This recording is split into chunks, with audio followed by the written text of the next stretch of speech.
حضرت حزیل بن شرحبیل رحمہ اللہ سے روایت ہے، انہوں نے کہا ایک آدمی نے حضرت ابو موسیٰ اشعری رضی اللہ تعالیٰ عنہ اور حضرت سلمان بن ربیعہ باہلی رضی اللہ تعالیٰ عنہ کی خدمت میں حاضر ہو کر ان سے بیٹی، پوتی اور سگی بہن کی وراثت کا مسئلہ دریافت کیا۔ ان دونوں نے فرمایا بیٹی کے لیے نصف ہے اور جو باقی بچے وہ بہن کا ہے، اور سائل سے کہا حضرت عبداللہ بن مسعود رضی اللہ تعالیٰ عنہ کے پاس جاؤ، وہ بھی ہماری تائید کریں گے۔ اس آدمی نے حضرت عبداللہ بن مسعود رضی اللہ تعالیٰ عنہ کی خدمت میں حاضر ہو کر مسئلہ پوچھا اور ان دونوں حضرات کی بات بھی بتائی، تو حضرت عبداللہ رضی اللہ تعالیٰ عنہ نے فرمایا اگر میں بھی یہی فتویٰ دوں تب تو میں گمراہ ہو جاؤں گا اور ہدایت یافتہ نہیں ہوں گا، لیکن میں وہ فیصلہ کروں گا جو رسول اللہ صلی اللہ علیہ وسلم نے کیا تھا،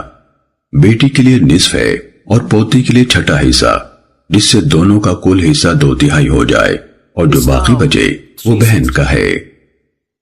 سنن ابن ماجہ حدیث نمبر 2721۔